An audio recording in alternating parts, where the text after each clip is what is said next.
ஞாயிற்றுக்கிழமை நைட்டுக்கு வந்து என்ன டின்னர் செய்ய போகிறேன்னு பார்த்தீங்கன்னா, தக்காளி குருமா வச்சு தோசை சுட்டு பணியாரம் சுட போகிறாங்க. இந்த வாரம் ஞாயிற்றுக்கிழமை வந்து சிக்கனு மட்டனு எதுவுமே எடுக்கலைங்க. எல்லாம் வேணான்ட்டாங்க. தர்ஷினி வேணான்ட்டா, நெருஞ்சினா வேணான்ட்டா, அதனால எடுக்கலைங்க. எங்கள் தர்ஷினி வந்து குருமா வைக்கணும், வெங்காயம் அரிஞ்சு கொடுத்தாங்க அப்படின்னு சொல்லி சொன்னாங்க. அவள் வெங்காயம் வந்து எடுத்து வச்சதோடு சரிங்க, அறியவே இல்லைங்கண்ணே. அப்புறமா நானே வந்து வெங்காயத்தெல்லாம் அரிஞ்சு தக்காளியை அரிஞ்சு குருமா தாளிச்சுட்டேங்க. அம்மா வந்து தேங்காய் சரிக ஒரு டிஃபன் பாக்ஸில் போட்டு ஃப்ரிட்ஜில் வச்சுருந்தாங்க சாயங்காலம். அப்புறம் அதை எடுத்து தாங்க குருமா கரைச்சோம். சாயங்காலம் வந்து பார்த்தீங்கன்னா எங்கள் நெருஞ்சினாக்கு தான் தேங்காய் பால் எடுக்கலாம் அப்படின்ட்டு தேங்காய் சிறகுனாங்க. அப்புறம் வந்து தேங்காய் பால் வேணான்னு சொல்லிட்டா, அதனால பிரிட்ஜுக்குள்ளே தேங்காய் சிறகுனதை வந்து வச்சுட்டாங்க. எங்கள் நெருஞ்சினாக்கு வந்து வயிற்றுல வந்து புண்ணு இருக்குதுன்னு சொல்லி தேங்காய் பால் கொடுத்தா சரியா போகும்னு சொன்னாங்க. அப்புறம் சுக்குட்டி கீரையும் வணக்கி கொடுத்தாங்க. வயிற்றுல வந்து புண்ணு வந்துட்டு எங்கள் நெருஞ்சினா வந்து காரமே சாப்பிட முடியலைங்க. அதனால தான் வந்து அவள் தேங்காய் பால் குடிக்கலான்னு நினச்சா. வயிற்றுல வந்து புண்ணு இருந்ததுன்னா கடையில் சாப்பிடக்கூடாதுன்னு சொல்கிறாங்க. ஆனால் எங்கள் நெருஞ்சினா வந்து கேட்கவே மாட்டேங்கிறாங்க. கடையில் தான் கேட்குறா வாரத்தில் ஒரு நாள்.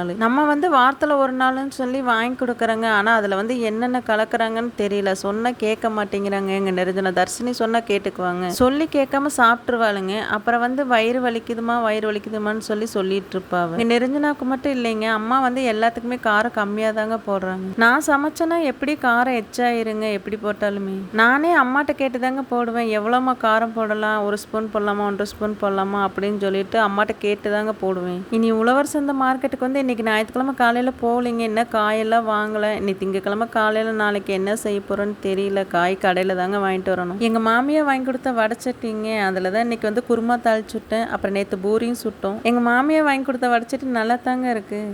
வடைச்சட்டி வந்து ரொம்ப பெருசாகவும் இல்லாமல் சின்னதாகவும் இல்லாமல் நல்லா இருக்குங்க. எங்கள் மாமியாருக்கு வந்து ஃபோன் போட்டு சொன்னோம், வடைச்சட்டி வந்து நல்லா இருக்குது அப்படின்னு. நீ எந்த பாத்திரம் வந்து நீ அங்கே வாங்க வேண்டாம், என்கிட்ட சொல்லு, நான் வாங்கிட்டு வரேன்னு சொல்லி சொன்னாங்க. அப்பாடா ரொம்ப சந்தோஷமாக போச்சுங்க. நீ எந்த பொருளும் வேணாலும் அத்தைட்ட சொல்லிக்கலாம் அப்படின்னு சொல்லிட்டு எனக்கு ஒரு சந்தோஷமாயிருச்சுங்க. தக்காளி குருமாக்கு வந்து என்னென்ன போட்டு அரைச்சேன்னு பார்த்தீங்கன்னா, தேங்காய், பொட்டுக்கடலை, அப்புறம் பட்டை, கிராம்பு, சோம்பு தான் இல்லைங்க. அதனால சோம்பு போடலை. உங்ககிட்ட சோம்பு இருந்தால் போட்டுக்கலாம். தேங்காய், பொட்டுக்கடலை கூடயே தக்காளியும் போட்டு அரைச்சிக்கலாங்க. வடைச்சட்டி வச்சுட்டு எண்ணெய் ஊற்றுனதுக்கப்புறம் கடுகு, கடலப்பருப்பு, அப்புறம் வெங்காயம், கருவேப்பிலை, மல்லித்தலை எல்லாம் போட்டு வணக்கிக்கலாங்க. வெங்காயம் வந்து வணங்கினதுக்கப்புறம் நம்ம அரைச்சி வச்சிருக்கிறத வந்து எடுத்து ஊற்றிக்கலாங்க.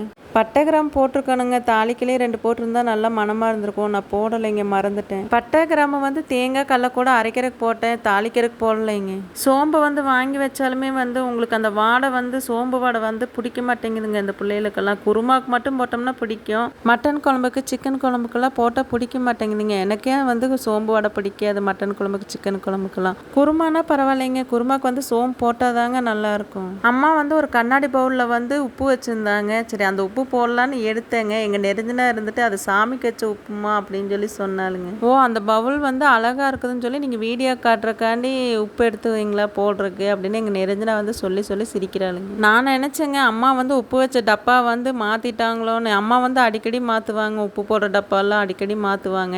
நான் அப்படி நினச்சிட்டு தாங்க அந்த கண்ணாடி பவுலில் வந்து உப்பு இருந்துச்சுன்னு எடுத்தேங்க. அதுக்கு சிரின்னு சிரிக்கிறாளுங்க. இன்னைக்கு ஞாயிற்றுக்கிழமை வந்து ரெஸ்ட்டே எடுத்தாச்சுங்க, லீவு. அப்புறம் நாளைக்கு வந்து திங்கக்கிழமை எப்போ போல் பரபரப்பாக தாங்க இருக்கும் ஸ்கூலுக்கு அனுப்புறதுக்கு. எங்கள் தர்ஷினி வந்து நாளைக்கு ஸ்கூலுக்கு போக மாட்டாளுங்க. ஏன்னா ஆதார் கார்டு வந்து கேட்டிருக்கிறாங்க. அது வந்து அப்டேட் பண்ணி அதுக்கப்புறம் கொண்டு போய் கொடுக்கணும் ஸ்கூலில். 2 நாளாக கலெக்டர் ஆஃபீஸுக்கு போயிட்டு நானும் எங்கள் தர்ஷினி திரும்பி தான் வந்தோம். வெள்ளிக்கிழமை, சனிக்கிழமை.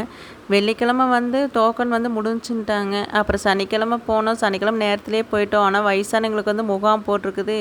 இன்றைக்கி வந்து சின்ன பிள்ளைங்களுக்கு இல்லைன்னு சொல்லிட்டாங்க. அதனால் வந்துட்டோம். அதனால் வந்து திங்கக்கிழமை காலையில் வந்து ஆதார் கார்டு வந்து புதுப்பிச்சுட்டு தாங்க ஸ்கூலுக்கு போவா.